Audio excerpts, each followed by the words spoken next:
Isu Jokowi yang akan memimpin ketua parpol koalisi terus berkembang dan mendapat banyak tanggapan, khususnya dari para elit parpol di koalisi Prabowo Gibran. Namun putra sulung Presiden Joko Widodo yang juga calon wakil Presiden Gibran Rakabuming Raka meluruskannya dan membantah adanya pembicaraan soal tersebut. Belum ada pembicaraan seperti itu ya. Setuju nggak sih Mas? Setuju nggak sih dengan isu itu? Ya, saya belum bisa menanggapi ya. Wakil Ketua Umum Partai Golkar Ahmad Doli Kurnia mengamini apa yang disampaikan Gibran. Doli berpendapat wacana pembentukan koalisi permanen pendukung Prabowo Gibran sebaiknya dibicarakan setelah KPU resmi mengumumkan pemenang pemilu 2024. Nah, soal posisi atau struktur dalam bentuk tentang koalisi yang mengarah permanen ini kita belum pernah bicarakan apa-apa sebetulnya. Ya ini baru cerita kita lepas saja. Jadi apalagi kalau bicara tentang apakah perlu ada ketua, wakil ketua atau anggota segala macam itu belum pernah sama sekali bicarakan. Jadi eloknya gitu ya, sebaiknya membicarakan tentang bangunan koalisi ini permanen atau tidak secara resmi itu nanti setelah pengumuman resmi aja. Kendati demikian, sebagai sebuah wacana, relawan Projo memandang kemungkinan Jokowi menjadi ketua koalisi sangat terbuka. Menurut Ketua Umum Projo, Budi Aristiadi, kepemimpinan Jokowi masih dibutuhkan untuk merespons dinamika politik ke depan. Yang namanya aspirasi, yang namanya pendapat untuk hal-hal tertentu seperti tadi Presiden itu biar nggak apa-apa, dinamika aja. Presiden sendiri tanggapannya gimana? Ya tunggu aja lihat perkembangan, ini kan masih tunggu KPU tanggal 20 Maret masih belum pengumuman. Pak Prabowo aja masih nunggu, kita aja masih nunggu keputusan resmi KPU kan.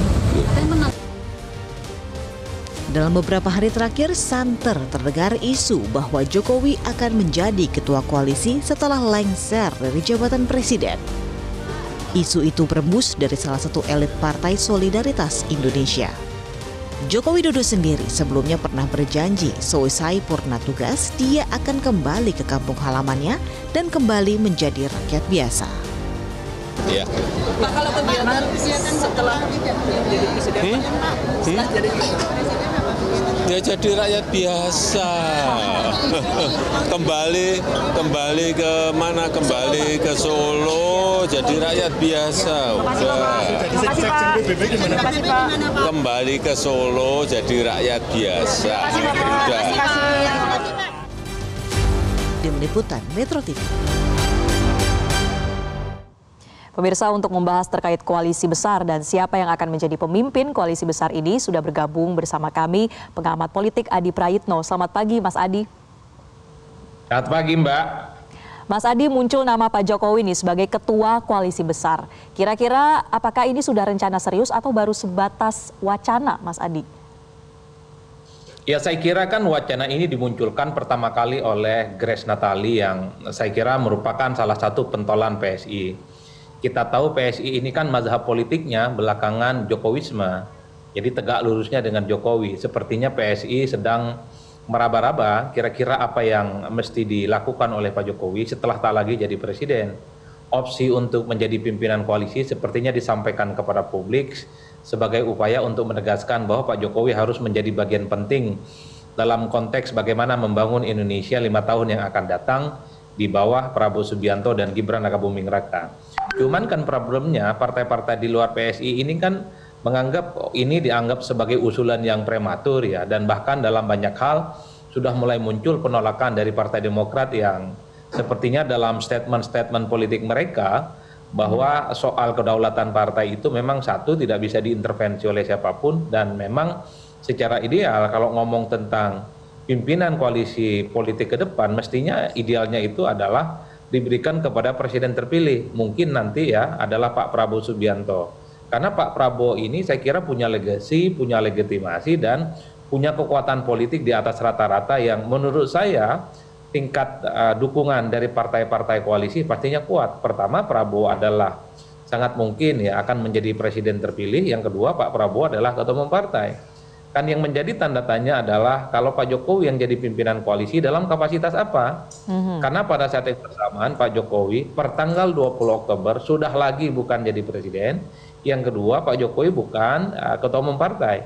Jadi wajar kalau kemudian ya, kalau saya membaca statement sejumlah elit Partai Demokrat beberapa waktu yang lalu, memang sempat mengusulkan layaknya memang yang jadi pimpinan koalisi adalah presiden terpilih, bukan yang lain. Artinya sudah ada resistensinya dan kemungkinan jalannya tidak akan mudah gitu ya Mas Adi.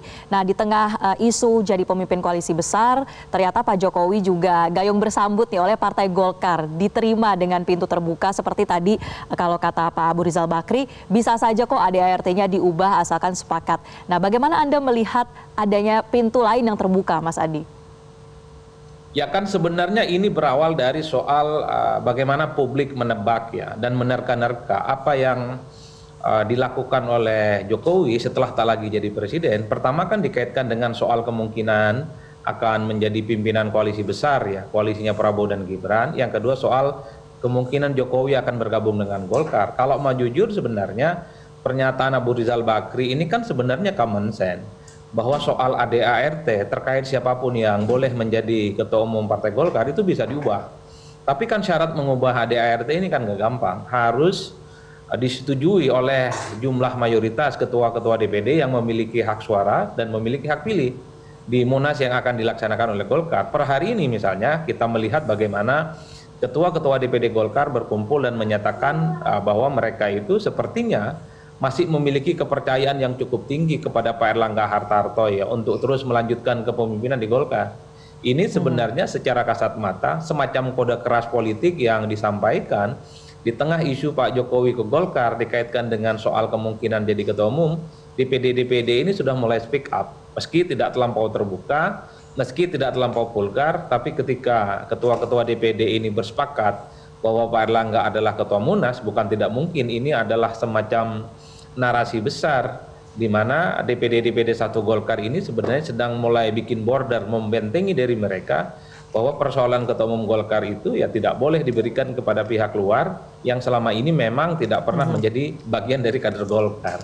Saya kira di situ poin saya Mbak, karena ya harus diakui Golkar ini kan partai yang cukup lama ya, yang saya kira banyak politisi-politisi beken, politisi-politisi senior yang saya kira memang rasa-rasanya agak sulit bagi saya yang melihat dari jauh Golkar ada itu peluang begitu ya, yang disambut lebih dulu oleh Partai Golkar.